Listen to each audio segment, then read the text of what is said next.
primeiro livro de Samuel, capítulo 2, versículos 1 hasta el versículo 10. El cántico de Ana. Y Ana oró y dijo: mi corazón se regocija en Jehová, mi poder se exalta en Jehová. Mi boca se ensanchó sobre mis enemigos, por cuanto me alegré en tu salvación. No hay santo como Jehová, porque no hay ninguno fuera de ti, y no hay refugio como el Dios nuestro. No multipliquéis palabras de grandeza y altanería. Cesen las palabras arrogantes de vuestra boca, porque el Dios de todo saber es Jehová, y a él toca el pesar las acciones. Los arcos de los fuertes fueron quebrados, y los débiles se ceñieron de poder. Los saciados se aquilaron por pan, y los hambrientos dejaron de tener hambre. Hasta la estéril ha dado a luz 7, y a la que tenía muchos hijos languidece. Jehová mata y él da vida. Él hace descender al Seol y hace subir. Jehová empobrece y él enriquece, abate y enaltece. Él levanta del polvo al pobre y del muladar exalta al menesteroso, para hacerle sentarse con príncipes y heredar un sitio de honor. Porque de Jehová son las columnas de la tierra, y él afirmó sobre ellas el mundo. Él guarda los pies de sus santos, mas los impíos perecen en tinieblas. Porque nadie será fuerte por su propia fuerza. Delante de Jehová serán quebrantados sus adversarios, y sobre ellos tronará desde los cielos. Jehová juzgará los confines de la tierra, dará poder a su rey, y exaltará el poderío de su ungido. Queridos, hay canciones que conmueven demasiado, de manera especial a veces, nuestro corazón, ¿verdad? Canciones que cuando la escuchamos nos damos cuenta que el compositor sacó las palabras del fondo de su corazón. Algunas de esas canciones nacen en momentos de dolor, de lucha, de lágrimas. Otras veces estas canciones se componen en momentos de alegría. Momentos em que o compositor estava enamorado, ou quando passou algo que marcou sua vida. Um bom exemplo de canção que percebimos que vem desde o coração é o próprio himno nacional de Chile. Eu encontrei hermoso. Eusébio Lírio puso em palavras o que sentia em seu coração quando mirou a Chile e disse: puro Chile, es tu cielo azulado. Puras brisas te cruzam também, e tu campo de flores bordado es la copia feliz del Edén. Sí, queridos, hay canciones que nacen desde el corazón, y es importante ver cómo estas canciones siempre cargan mensajes importantes para nosotros. Cuando Eusébio Lírio mira a Chile y habla esto, está diciendo una verdad. Y canciones nos cuentan verdades que vienen desde el corazón. En nuestro texto de hoy, nos encontraremos ante una canción que ustedes verán que não é uma canção mais. É uma canção que nasce desde o coração de alguém que ha tenido uma profunda experiência com Deus e que revela algo muito importante sobre quem é o Senhor e como Ele atua na história. Hoje, queridos, em resumo, através deste cântico de Ana, veremos que o Senhor governa a história segundo sua lógica e estabelece a seu rei. Em resumo, vamos ver isto. El Señor gobierna la historia según su lógica y establece a su rey.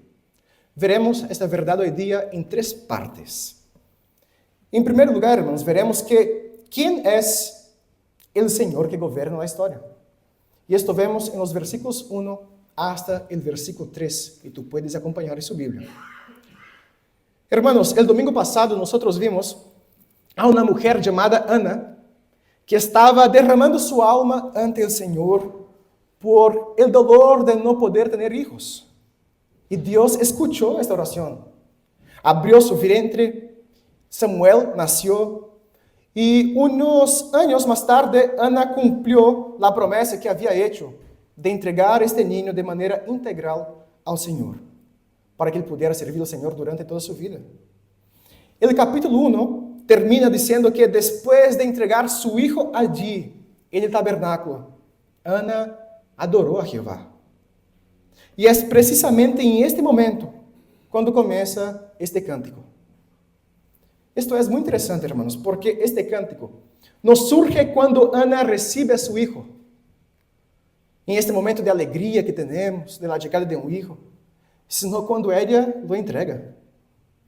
La adoración de Ana no se basa solo por lo que Dios le ha dado, sino por lo que Dios es. Y es precisamente por esto que en el versículo 1, ella dice, mi corazón se regocija en Jehová. Mi poder se exalta en Jehová. Y la palabra poder utilizada acá en el original es la palabra cuerno. Es un poco raro para nuestro contexto, pero la idea es de un animal que muestra su fuerza por su cuerno, que la gente mira y tiene miedo, temor. Es el poder del animal. Ana no dice que su alegría, su poder, estaba en el hijo que ella había recibido, o iba a recibir, que ella había recibido, perdón. Ella dice en su corazón que ella se alegra en el Señor. Y qué difícil es, hermanos, alegrarse en el Señor y no en las circunstancias, ¿verdad? Muchas veces nuestra alegría depende de lo que está sucediendo en nuestra vida. Cuando las cosas van bien, cuando tenemos salud, cuando tenemos plata en la cuenta, cuando tenemos leña garantizada para todo el año, somos muy felices. Pero cuando las cosas empiezan a ir mal, nuestra alegría se va al tiro. Ana estaba entregando a su hijo. La circunstancia era triste para ella, pero ella basa su alegría en el Señor. El versículo 2, Ana comienza a declarar quién es ese Dios. Ella dijo, no hay santo como Jehová, porque no hay ninguno fuera de ti, y no hay refugio como el Dios nuestro. Ana comienza a hacer teología aquí. Ella dice que el Señor es santo, es decir, Él es absolutamente distinto de toda su creación, separado, único, apartado de todos. En un mundo lleno de ídolos y dioses falsos, Ana declara que el Señor es incomparable. Por eso que ella afirma que Él es su refugio. Y la palabra acá en hebreo es roca, mostrando que no son las circunstancias, sino el Dios que tenemos, que es el fundamento firme sobre que su pueblo puede descansar. En el versículo 3, Ana hace una advertencia. Ella dijo, no multipliquéis palabras de grandeza y altanería. Cesen las palabras arrogantes de vuestra boca, porque el Dios de todo saber es Jehová, y a Él toca el pesar las acciones. Ana sabía, queridos, que Dios conoce todas las cosas. Él conoce el corazón humano. Nosotros podemos impresionar a mucha gente afuera. Muchas personas pueden ver una buena imagen de nosotros, porque podemos construir una buena imagen si queremos. Pero ante Dios nada queda oculto. Él pesa todas nuestras acciones, incluyendo las intenciones de nuestro corazón. Queridos, yo quiero que ustedes se den cuenta de que Ana tenía una buena teología. Ella sabía muy bien quién es este Dios que todo lo sabe y gobierna la historia. Pero piensen conmigo un poquito. ¿Cómo sabía Ana todo esto acerca de Dios? Sabemos que la boca habla de lo que está lleno del corazón. Y Ana tenía en su corazón un buen conocimiento acerca de quién es Dios. ¿Cómo una mujer que vivía en una pequeña ciudad de Israel podría hablar con tanta claridad acerca de Dios? La respuesta es muy sencilla, hermanos. Ana conocía la palabra del Señor. Las ideas que aparecen en el cántico de Ana aparecen en muchos otros lugares de las Escrituras. La santidad de Dios, la idea de Dios como roca, el hecho de que Dios pesa las acciones y conoce el corazón humano. Todo esto forma parte de la revelación de Dios para su pueblo, que Él ha dado a través de sus Escrituras. Ella oraba lo que conocía sobre Dios. Fíjense, queridos, nuestras oraciones revelan mucho de lo que entendemos acerca de Dios. Muchas personas oran exigiendo cosas al Señor. ¿Ya lo han visto eso? Dios, yo declaro que tienes que hacer esto en mi vida. Dios, yo ordeno que las cosas sean de tal manera, porque yo soy hijo del rey. La gente aún habla así. Yo soy hijo del rey, entonces Dios te lo ordeno. Las personas oran así porque en sus corazones no tienen idea de quién es el Señor. Cuando conocemos la santidad de Dios, aprendemos a acercarnos a Él con reverencia. Cuando sabemos que Dios es roca, aprendemos a confiar en Él, incluso cuando todo parece inestable. Cuando sabemos que Dios lo sabe todo, aprendemos a descansar en el hecho de que nada de nuestra vida está oculto ante Él. Y es por eso que la palabra de Dios es tan importante para nuestra vida cristiana, hermanos. Porque es en ella donde aprendemos quién es Dios. Es en ella donde nuestro corazón se forma para confiar en el Señor. Y yo quiero invitarte, querido hermano, a que tú puedas profundizar más en la palabra del Señor. A aprender más sobre quién es nuestro Dios. Hoy nosotros volvemos en nuestra iglesia con las escuelas bíblicas dominicales.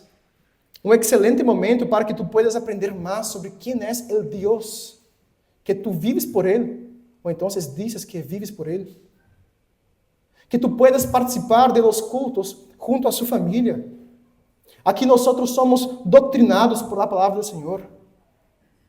Que tú puedas tener momentos de devoción en su casa, a solas, pero también junto a su familia. Que tus hijos puedan escuchar de su boca quién es el Dios de ellos. Conocer más sobre quién Dios es moldea nuestro corazón, hermanos. Cuando comenzamos a comprender quién es Dios, también comenzamos a entender cómo actúa este Dios en el mundo que vivimos. Porque el carácter de Dios determina la forma en que Él gobierna la historia. Y eso es precisamente lo que Ana comienza a mostrarnos en los versículos siguientes. Después de declarar quién es el Señor, ella pasa a mostrar cómo actúa ese Dios en la historia. Y eso veremos en el segundo punto del sermón de hoy. En segundo lugar, hermanos, veremos que el Señor gobierna la historia con una lógica diferente de la lógica humana. Así es como Dios gobierna la historia. Y esto vemos de los versículos 4 hasta el versículo 8. Queridos, después de declarar entonces quién es Dios, Ana ahora muestra para nosotros cómo este Dios actúa en la historia. Y es interesante observar que a partir de aquí, y ustedes van a observar esto, el cántico de Ana presenta una serie de contrastes.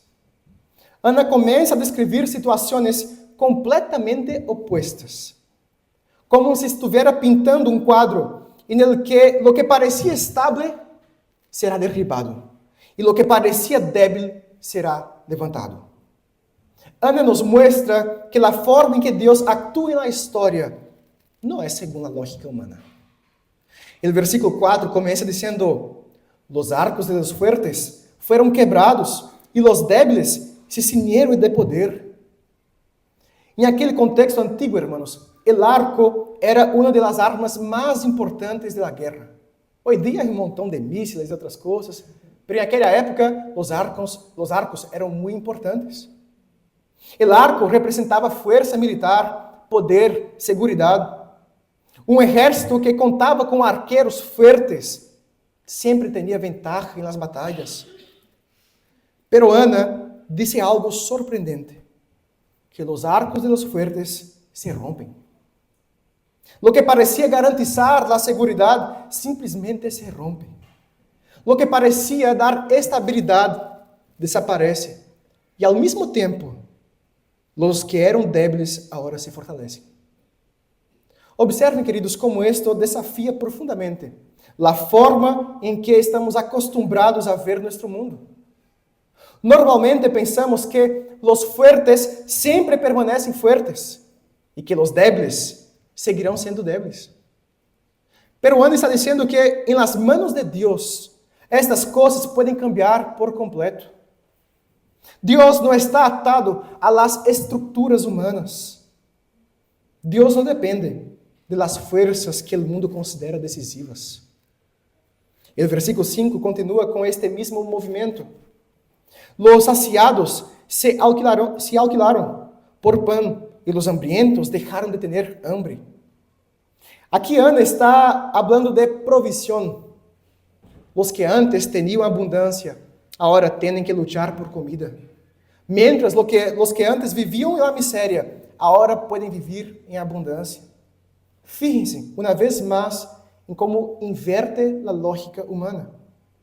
La estéril da a luz 7 hijos. Y a la que tenía muchos hijos se debilita. Aquí Ana está dejando claro para nosotros su experiencia personal en este cántico. Durante años, Ana fue la mujer estéril de la historia. Penina era la mujer fértil, la que parecía bendecida por el Señor, la que tenía hijos, la que parecía estar siempre en ventaja. Pero ahora Ana mira lo que Dios ha hecho y se da cuenta de que Dios tiene el poder para transformar completamente lo que parecía imposible. El versículo 6 dice: Jehová mata y Él da vida. Él hace descender ao Seol e hace subir. Ana nos muestra, queridos, que Dios es soberano sobre la vida y sobre la muerte. Descender ao Seol es una expresión que tiene que ver con bajar la tumba, vivir donde viven los muertos. Y los que están abajo, Ana dice que pueden ser levantados por el Señor. Y concluyendo esta lógica de inversión, el versículo 8 dice: Él levanta del polvo al pobre, y del muladar exalta al menesteroso, para hacerle sentarse con príncipes, y para heredar un sitio de honor. El muladar, hermanos, no sé si es común para ustedes esa palabra, ¿no? Para mí tampoco era, tuve que buscar para ver qué significaba. El muladar es este lugar de la ciudad donde se acumula la basura, la suciedad, los restos. Ese lugar, hermanos, era el lugar más despreciable de una ciudad. Y Ana dice que Dios es capaz de tomar a alguien que vive ahí, que está ahí en este lugar, el lugar más abajo, y ponerlo entre príncipes. ¿Y por qué Dios puede actuar de esta manera? El versículo termina respondiendo eso. Porque de Jehová son las columnas de la tierra, y Él afirmó sobre ellas el mundo. Queridos, Dios puede hacer todo eso, invertir toda esta lógica humana, simplesmente porque Él es Dios, y toda su creación está en sus manos. La historia, hermanos, está en las manos de nuestro Señor. Nada escapa del control de nuestro Dios. Queridos, pero yo quiero que ustedes den cuenta de algo importante que este cántico de Ana muestra para nosotros. Este cántico se encuentra justo en el capítulo 2. Estamos comenzando el libro. Pero es muy interesante ver cómo este cántico es el resumen de todo lo que veremos en nuestra serie de sermones en este libro. Este libro, queridos, de 1 Samuel, trata exactamente de lo que aparece en esta canción. Los hombres que parecían fuertes serán derribados y las personas improbables serán levantadas por Dios. El orgullo será humillado y lo que parecía pequeño se convertirá en algo central en la historia de Dios. Ana cantaba sobre lo que Dios había hecho en su propia vida, pero esto era el resumen de lo que Dios haría con su pueblo. Lo que nos quedará claro en este libro es que Dios gobierna la historia con una lógica diferente de la lógica humana, hermanos. El mundo suele valorar la fuerza, el poder, el estatus, la riqueza, la influencia que tenemos. El mundo mira estas cosas y piensa: aquí está nuestra seguridad, aquí está el verdadero poder. Pero Dios a menudo actúa de manera completamente diferente. Dios derriba a lo que parecía imbatible y levanta lo que parecía insignificante. Y esto es un motivo de consuelo para todos nosotros hoy. A veces miramos a nuestro alrededor y nos sentimos débiles, olvidados, pequeños. Pero el éxito de nuestra historia nunca dependió de nuestra capacidad de sermos grandes, hermanos. El éxito de nuestra historia depende exclusivamente de las manos del Señor que gobierna todas las cosas. La forma en que Dios actuó en la vida de Ana es exactamente como Él actúa en la historia. Él gobierna sobre todo y sobre todos, con una lógica diferente de la lógica humana. Pero el cántico aún no ha terminado, porque Ana aún va a mostrar para nosotros hacia dónde se dirige toda esta historia. Después de hablar en su canción quién es Dios y cómo este Dios gobierna la historia, Ana termina señalando el propósito final del gobierno de Dios. Y esto es exactamente lo que veremos en el último punto del sermón de hoy. En tercer lugar, hermanos, veremos que el Señor conduce la historia hacia el establecimiento de su rey. Y esto vemos en los versículos 9 y versículo 10. Hermanos, Ana nos mostrará que Dios está dirigiendo la historia no de manera aleatória, como a veces pensamos, que las cosas están sueltas al aire. Dios está dirigiendo la historia hacia un propósito. El versículo 9 dice: Él guarda los pies de sus santos, mas los impíos perecen en tinieblas, porque nadie será fuerte por su propia fuerza. Aquí Ana introduce dos realidades que sempre caminham juntas em la história bíblica: la preservação del pueblo de Deus e el juízo de Deus sobre aqueles que se levantam contra ele. Ela começa dizendo que o Senhor guarda os pés de seus santos. E esta é uma imagem muito hermosa, irmãos. Guardar os pés significa preservar o caminho, proteger o caminar, impedir que alguém caiga definitivamente. Em outras palavras, irmãos, Ana está dizendo que Deus sostém a seu povo hasta o destino final. Esto não significa que o povo de Deus nunca passará por dificuldades. O próprio livro de Samuel nos mostrará que o povo de Deus passa por muitas dificuldades. Haverá guerras, persecuções, crises e momentos de grande sofrimento. Pero Ana declara que em meio de tudo isso, Deus guarda os pés de seus santos. Deus sempre sostém a aqueles que são apartados para Ele. Pero o versículo continua dizendo que os impíos perecem nas tinieblas. Aqueles que confiam em sua própria força, aqueles que se levantam com arrogância contra Deus, aqueles que parecem poderosos a los ojos del mundo, terminarão sendo reduzidos a nada. E Ana explica por quê. Porque o homem não prevalece por la fuerza. Esto é algo que aparece repetidamente nas Escrituras, hermanos. O ser humano crê que sua segurança está na força, no poder, em los castillos que uno pode construir. Pero a Bíblia nos recuerda continuamente que nenhuma destas coisas tem o poder definitivo. O homem nunca prevalece por sua própria força. E, por último, o versículo 10. Mira, por favor, lo interessante que está escrito. Delante de Jeová serão quebrantados seus adversários, e sobre eles tronará desde os céus. Jeová juzgará os confins da terra, dará poder a seu rei e exaltará o poderio de seu ungido. Primeiro, Ana disse que o Senhor juzgará as extremidades da terra. Es decir, o governo de Deus não se limita a uma pequena região, ou então a um pequeno pueblo. O Senhor é juez de toda a terra. Ele governa todo o mundo. O mundo não está em causa, hermanos. O mundo está cumprindo exatamente o que Deus quer para nós. Como disse Abraham Kuyper, não há um centímetro da criação em que Cristo não diga, es mío. Todo o mundo é de Ele.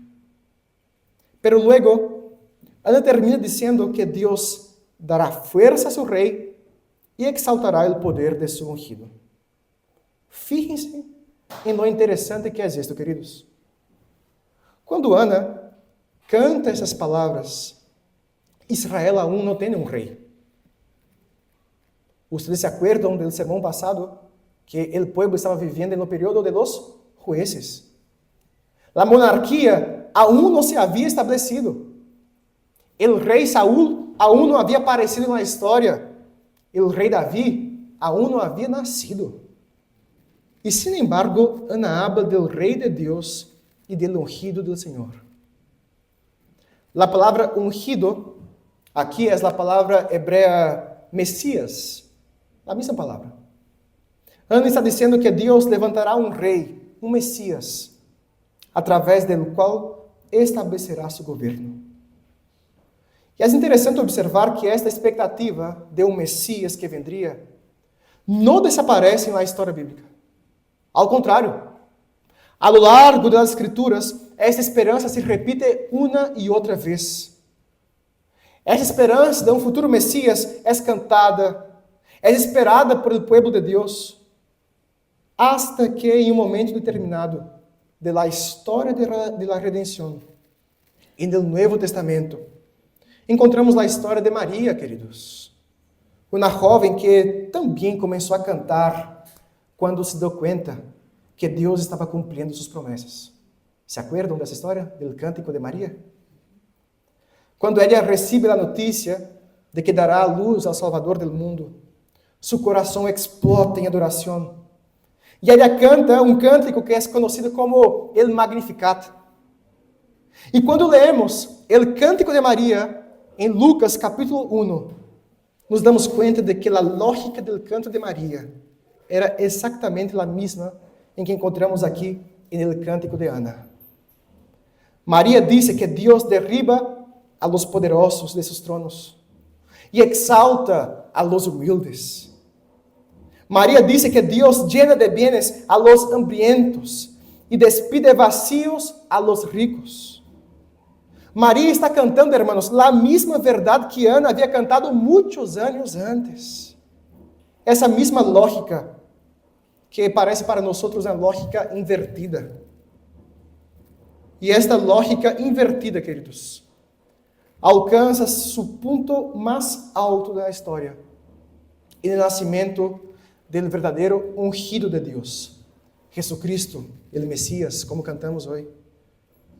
Quando Deus decide enviar ao Salvador ao mundo, Deus não elige o palácio de um imperador, não elige o centro político de Roma, não elige uma forma que a gente pueda ver maravilhosa.